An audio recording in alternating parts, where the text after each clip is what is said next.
Big Marvinsky. I know nothing about podcasting to ask. That's our favorite kind of questions. We are starting from zero. This is Podcasting for Dummies. No question is too beginner. Let's just say that. I welcome them. So if you've got questions, we've got answers. I was just telling T, if you were listening from the beginning, we have a corporate podcast. I think this was just before we started streaming. But I was listening to it the other day, and I was questioning the quality on some of the microphones. So I'm going to be doing some research to see if I can help out with that. If I wanted to start, what's the most basic setup I could start with? Ooh, that's a good one. Go get yourself like a $99 USB microphone. You can get yourself a Blue Yeti. You could get yourself a Rode NT USB Mini. Something to get you closer to that microphone rather than shouting into the built-in one on your laptop or something.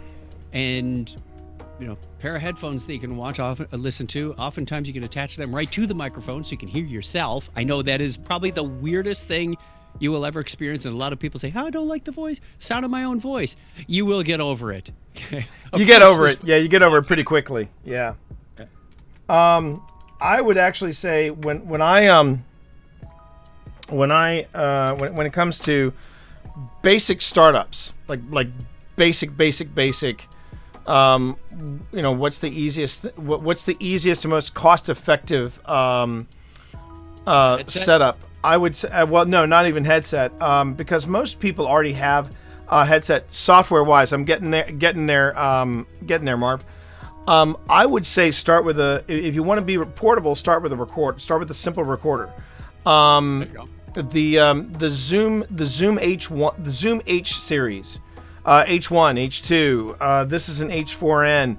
Those tend to be the most cost-effective and really nice microphones, because what's really great about the H2 and the H4 is they double as USB mics.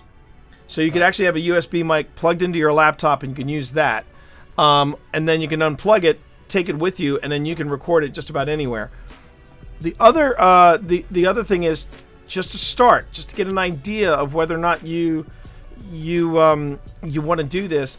I would say software-wise, Audacity is the best place to start. It's an open source audio recorder, and I believe you can get it you can find it either on audacityteam.org or audacity.org. Don't go to audacity.com because that is a janitorial service based out of Seattle, Washington. That is not the same thing. You could also do it. If your podcast is crap, that's where you want to go. Yeah, exactly.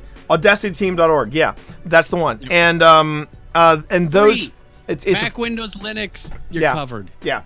And if you're using like a Zoom H2, I'm trying to remember how much the H2Ns run. I'm actually on here right now. Not much. Actually, they've gone up. A little bit. Yeah, but they're also what I'm seeing Amazon do is they're selling them with packs. Like yeah. So like you get this Zoom H2 for $189 you get a lavalier mic, you get a mic stand, you get a 32 gig storage card, and you get the actual recorder itself, and I think they also throw in a set of batteries. That's a nice setup. Chuck actually has the H2. He has the original H2. I've got an original H2, and now I use an H6 as an outboard recorder. And but I mean, what's great about the H2n is that you can literally set it up on your mic on your desktop. One of these packets comes with a stand. You put the stand in, boom, you're ready to go. And then you can either go portable with it, or it serves as a USB mic for your laptop or computer.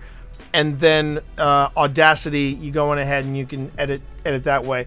We have a few basic tutorials in Audacity in our book here in Podcasting for Dummies. That's a great place to start. You get cool ideas that you want to do for a podcast, but you end up not writing a script for it. So one of the things about script writing, Random, is if you feel comfortable working with a script, then okay. But if for some people, like I know when I started off solo, I would do bullet points, and then I would just talk on the bullet points. What about you, Chuck? I mean, do you have you done like generally have a script for the intro and the out, so I don't forget something. There is that. It's like, yeah. But after 4 or 5 episodes, I forget that's even there. I know those major bullet points I want to hit in the intro. Hey, because the hardest part is getting up and turning that thing on and guiding yourself into the content. Yeah. It really depends on what type of content you're producing. Again, if you're doing an audio drama, bullet points aren't going to cut it. But if you're doing the monologue about, hey, here's a slice of life, or here's something I want to tell you about JavaScript, or whatever, bullet points can be a fine way just to make sure you stay on track, on topic. And then again, I'll default to a canned ending. I still do that. I've done 30 some episodes at work now, but I have the beginning and the ending. I can vary from it. Like, hello, ServiceNow builders, developers, admins, and even curious individuals. And of course, I always say that with the utmost love and respect. Welcome to Breakpoint, the ServiceNow Developer Podcast. I am Chuck Tomasi, and it is my pleasure to be speaking with so-and-so. Okay. Tell us a little bit about yourself. And then we get into the discussion. And then when it gets to the end, it's don't forget you can also subscribe to the other ServiceNow podcasts over at devlink.sn/podcast and have them automatically delivered to you. So, you know, that part's been done enough times that I've got it down cold and I don't have to look at the notes. But sometimes your brain wanders and your tongue trips up. It's nice to have the notes in front of you. And then I'm always trying to think of almost like The Simpsons, where you just want to tweak that one part a little bit each time. That part about the curious individuals, I tend to slightly alter just to see if anybody's listening. And the other thing too is that because I know that Marv streams, I know I have some other streamers in the audience. One of the things, if all this is sounding very familiar, it's because podcasting and streaming. You'll hear us talk about it when we get to the streaming show. They're kissing cousins of each other. I mean, when I first got into streaming, which is now going to be my 4th year as a streamer, I was just kind of shaking my head going, I've heard all this before, you know, all about the community, all about how the one thing I will say that the streaming community, don't kiss your cousin. Yes, absolutely, Marv. That's first tip. But I would say too that it was one thing that was different. I will say it was different with streamers versus podcasters is, and Chuck can attest to this. Podcasters for the longest time were like, we're going to change the world. We're going to take down, I remember this mantra, we're going to take down big corporate media. And I'm sitting there going, radio is a thing of the past. And I'm shaking my head going, oh, sweet summer child, you guys are so cute.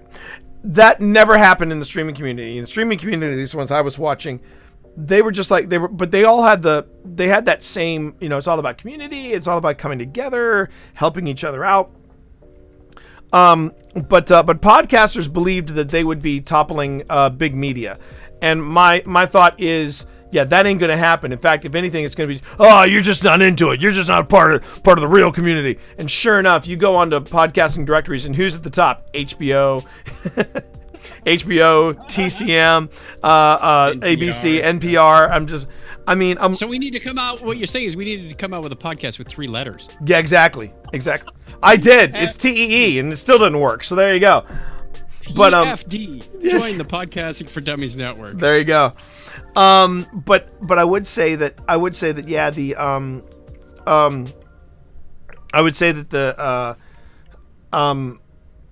that when it comes to scripting and outlining, everybody has a different. Some streamers will do that. They'll come on, they'll go off, and that's it. That's the end of it. I feel like watching some of the streamers that I enjoy watching, and also pulling from the podcasting experience. I try to end with I wanted to come up with something where people knew, okay, I'm signing off. So, you know, here's what I say. Thank you for the tips, bits, subs, hosts, and auto hosts. Thank you for all your support. Love you all. Take care. Peace. And when people see the peace, that's when they're like, okay, T's logging off. It also helps having one of these where I've got the thanks for watching. Thanks to Steve the Blind Gamer Sailor for that. But Yeah, don't leave, everybody. We're still here. No, we're still here. We're still here. We still got 2 episodes. We got two episodes to record. So anyway, all right. So so now we're going to head on to the next episode. The next episode being one that I have a feeling where you talk about trying to hone it together, and that's the other thing too. Random, if you have a buddy that also wants to do a podcast, that they're pod curious, if you will. I would say that's also a great time to get together with a buddy, because what I've noticed too is that when I've got people to fire off things, I can have a bullet list. Case in point, Technorama. When you're a guest or a guest host on Technorama, they have a bullet point, and it's more like a guidelines. It's just kind of guidelines. But watching Chuck and Craig just bounce off of each other, it's like nerd tennis. I mean, it's just great to watch. It really is. But sometimes we intentionally take the opposite approach and just shut each other down. It's like, okay, it must be time to move on to the next topic. That works. All right, Chuck. So you're taking this. Oh wait, am I taking this in? I'm bringing this in. My turn. All right. You got the even chapters. Even chapters. Okay, so right. Podcasting for passion. Muy passion. Batteries. Yep. Oh yeah, my batteries are full. Hopefully it didn't lose that recording, but I'm confident. So we'll see how it goes. Hey, give me some clapping again so I can find it. Whatever. There you go. All right. In 3, 2,